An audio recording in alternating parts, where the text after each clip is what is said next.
Hello everyone, welcome to Hindi रोचक कहानियाँ channel. आज की कहानी है अपाहिज है तू। अगर आपको कहानी पसंद आए तो वीडियो को लाइक करें, शेयर करें और चैनल को सब्सक्राइब करें। आज हिमांशी बहुत ही परेशान थी। रह रहकर उसके कानों में तनिष्क के कहे शब्द गूंज रहे थे। सोच रही थी कितनी खुश थी वो, और ये अचानक क्या हो गया। बिस्तर के पास टेबल पर रखी हुई तस्वीर को देख उसे उसकी और तनिष्क की मुलाकात याद आ गई। मुंबई की एक कंपनी में हिमांशी को नौकरी करते 2 वर्ष हो गए थे। कंपनी बहुत ही बड़ी थी, अलग अलग डिपार्टमेंट थे। एक बार कंपनी की तरफ से पिकनिक जाने का प्लान बना।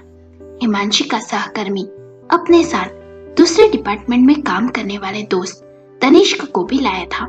30 लोगों का पिकनिक का प्लान था। तब वह पहली बार तनिष्क से मिली। वह सेल्स डिपार्टमेंट में काम करता था। वहाँ पिकनिक पर अलग अलग एक्टिविटी थी। सुबह योगा हुआ, फिर वे सभी रॉक क्लाइंबिंग के लिए निकल गए।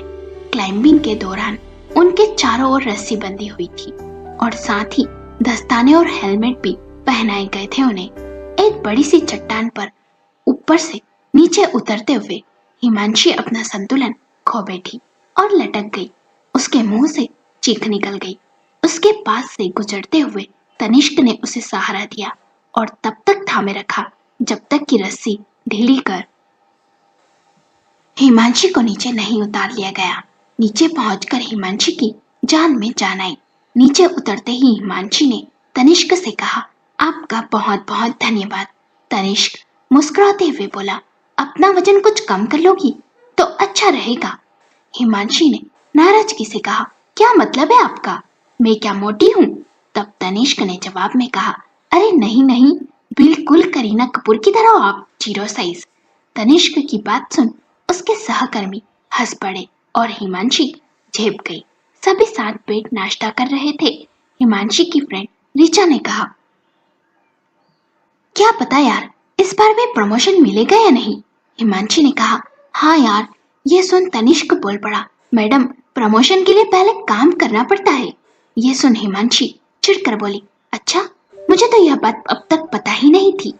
अकेले में हिमांशी ने रिचा से कहा, ये तनिष्क कुछ ज्यादा ही ओवर स्मार्ट क्यों समझता है अपने आप को, हर बात में टांग अड़ाना आता है इसे। रिचा ने मुस्कुराते हुए कहा, हो सकता है तुम में उसे दिलचस्पी हो, दोस्ती करना चाहता हो। दोस्ती इससे? My foot. हिमांशी ने मुंह बनाते हुए कहा। रिचा ने कहा, माय फुट की बच्ची, शूज पहन ले, बाहर चलते हैं। यहाँ कुछ दुकानें हैं, चल शॉपिंग करते हैं। शाम को शॉपिंग की, खूब खाया पिया, डांस किया, सबने खूब एंजॉय किया। रात को हिमांशी और सभी लौट आए। अगले दिन रविवार था। हिमांशी उठी तो देखा व्हाट्सएप पर नया ग्रुप बन गया है और सबने उसमें कल के पिकनिक की तस्वीरें शेयर की हुई है। उसने फेसबुक ओपन किया और सोचा कुछ तस्वीरें डाल देती हूँ। देखा तो तनिष्क की फ्रेंड रिक्वेस्ट थी। उसने उसे ऐड कर लिया। हिमांशी जब भी अपनी कोई फोटो फेसबुक पर डालती, तनिष्क की तरफ से बड़े ही अच्छे कमेंट्स आते। एक शाम वे सब ऑफिस के कैंटीन में कॉफी पीने गए। वहां तनिष्क भी था। तनिष्क उसमें काफी दिलचस्पी ले रहा था। धीरे धीरे तनिष्क के व्हाट्सएप पर मैसेज आने लगे। चैटिंग करते करते उनकी आपस में अच्छी दोस्ती हो गई। हिमांशी ने महसूस किया तनिष्क वैसा नहीं है जैसा वह उसे समझ रही थी। वह तो बहुत साफ दिल और मेहनती लड़का है। कभी कभी शाम को वह ऑफिस के कैंटीन में आ जाता। वे बैठकर कॉफी पीते हुए प्रोफेशनल के साथ साथ व्यक्तिगत बातें भी शेयर करते। धीरे धीरे हिमांशी को लगने लगा वह तनिष्क को चाहने लगी है। स्मार्ट होने के साथ साथ वह समझदार भी था और ऐसे ही जीवन साथी की तो उसने कल्पना की थी। एक दिन तनिष्क का फोन आया।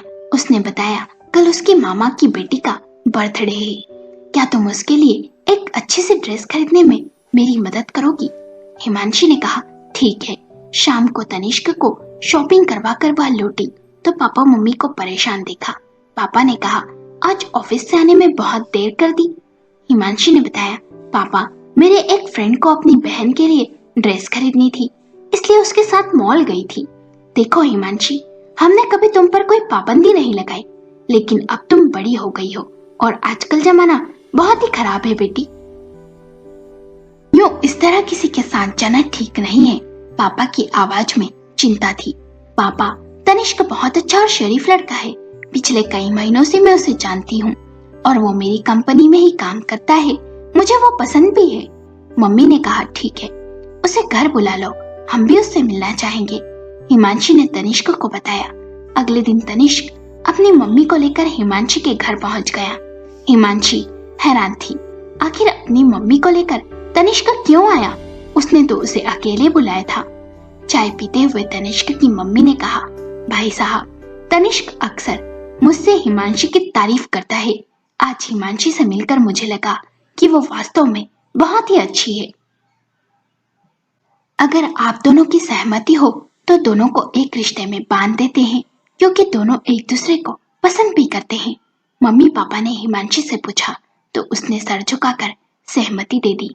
अब मम्मी पापा क्यों इनकार करते? घर बैठे इतना अच्छा इंजीनियर लड़का मिल रहा था और हिमांशी वह खुद तो यही चाहती थी।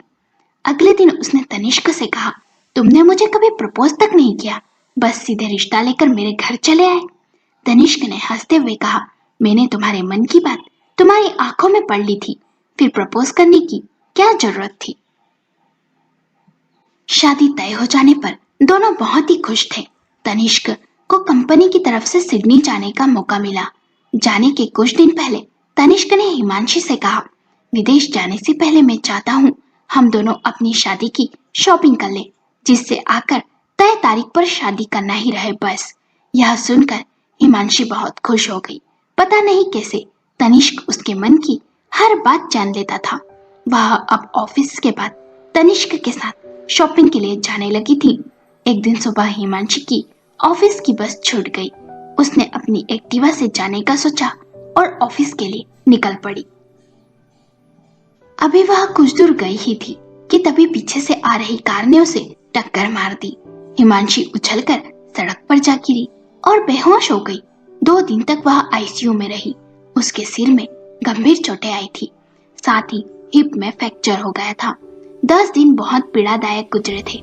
उसके हिप का ऑपरेशन करके हड्डी को जोड़ा गया था। अब उसे बिस्तर से हिलना भी मना था।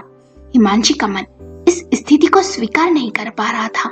कहाँ तो वह अपनी शादी की तैयारियों में व्यस्त थी और कहाँ अब असहाय अवस्था में अस्पताल में पड़ी थी। उसका मन बहुत ही निराश था। आंखों से हरदम आंसू बहते रहते थे उसकी। 10 दिन बाद उसे अस्पताल से डिस्चार्ज कर दिया गया। घर में सुबह से रात तक उसकी देखभाल के लिए एक नर्स रहती थी। फिजियोथेरेपिस्ट डॉक्टर उसे दोनों समय एक्सरसाइज करवाने आते थे। सुबह से शाम तक तनिष्क हिमांशी के साथ रहता, उसे समझाता कि उसे हिम्मत नहीं हारनी चाहिए। दृढ़ इच्छा शक्ति के दम पर वह बहुत जल्द ही अच्छी हो जाएगी। लेकिन हिमांशी पर किसी भी बात का कोई असर नहीं हो रहा था। रात दिन बिस्तर पर पड़े रहने से वो बहुत ही चिड़चिड़ी हो गई थी। उसे लगने लगा कि अब वह कभी ठीक नहीं हो पाएगी। एक दिन हिमांशी ने तनिष्क से यहाँ तक कह दिया कि अपाहिज की जिंदगी भी कोई जिंदगी है भला, इससे तो मर जाना अच्छा है। तनिष्क सिर झुकाए खामोश बैठा रहा। कुछ दिनों से हिमांशी तनिष्क में बदलाव महसूस कर रही थी। पिछले 4 दिन से वह घर भी नहीं आया था। आज सुबह जब वह आया तो उसने डॉक्टर से पूछा, हिमांशी की हालत में कोई सुधार आ रहा है? डॉक्टर ने कहा, कोई खास नहीं। दरअसल हिमांशी बहुत निराश है। इस तरह तो वह अगले 6 महीने तक बिस्तर से नहीं उठ सकेगी और ऐसा ही रहा तो हो सकता है पूरी जिंदगी बिस्तर पर ही रहे। तनिष्क के सब्र का बांध टूट गया। उसने हिमांशी से कहा, देखो हिमांशी, मैं बहुत ही प्रैक्टिकल इंसान हूँ, इसलिए तुमसे साफ कह देना चाहता हूँ, हमारी शादी में सिर्फ 5 महीने बचे हैं। एक्सरसाइज और फिजियोथेरेपी करके तुम तब तक ठीक हो गई तो यह शादी होगी, नहीं तो मैं अपने जीवन के साथ समझौता नहीं कर सकता हूँ। हिमांशी ने पूछा, क्या मतलब, क्या कहना चाहते हो तुम? अगर मैं तब तक ठीक नहीं हुई तो तुम मुझे शादी से इनकार कर दोगे? हिमांशी उत्तेजित हो उठी थी। तनिष्क ने गंभीरता पूर्वक कहा, हाँ।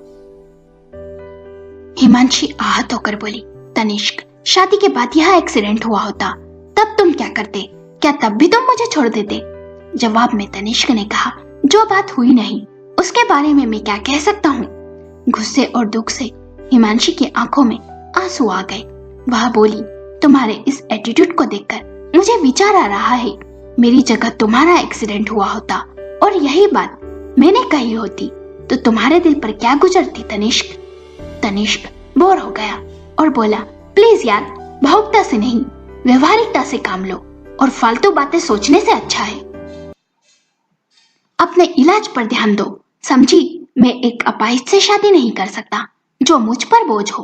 कल मैं सिडनी जा रहा हूँ, 4 महीने बाद लौटूंगा और मुझे यकीन है तब तक तुम ठीक हो जाओगी, नहीं तो मैं शादी नहीं कर सकूंगा। और वह कहकर चला गया। हिमांशी की आंखों से आंसू बहने लगे। किसी ने सच ही कहा है, प्यार की पहचान दुख में होती है। कल तक ये तनिष्क बड़ी बड़ी बातें करता था, उसके साथ भविष्य के सपने बुनता था, लेकिन इस एक हादसे ने उसे उसकी असलियत से रूबरू करा दिया। हिमांशी अतीत से बाहर आई और उसने मन ही मन कुछ निर्णय लिया। उसके कानों में हर पल वो तनिष्क के कहे शब्द गूंजते, अपाहिज है तू। अब हिमांशी में आश्चर्यजनक परिवर्तन आ गया था। वो जल्द से जल्द ठीक होने के लिए डॉक्टर को भरपूर सहयोग देने लगी। कुछ दिनों में एक पैर से उसे वॉकर के सहारे चलने की इजाजत मिल गई। 2 महीने बाद वह स्टिक के सहारे अपने दोनों पैरों पर खड़ी हुई तो उसके साथ साथ मम्मी पापा की आंखें भी नम हो आई। पूरी तरह ठीक होने में उसे 3 महीने का समय लगी।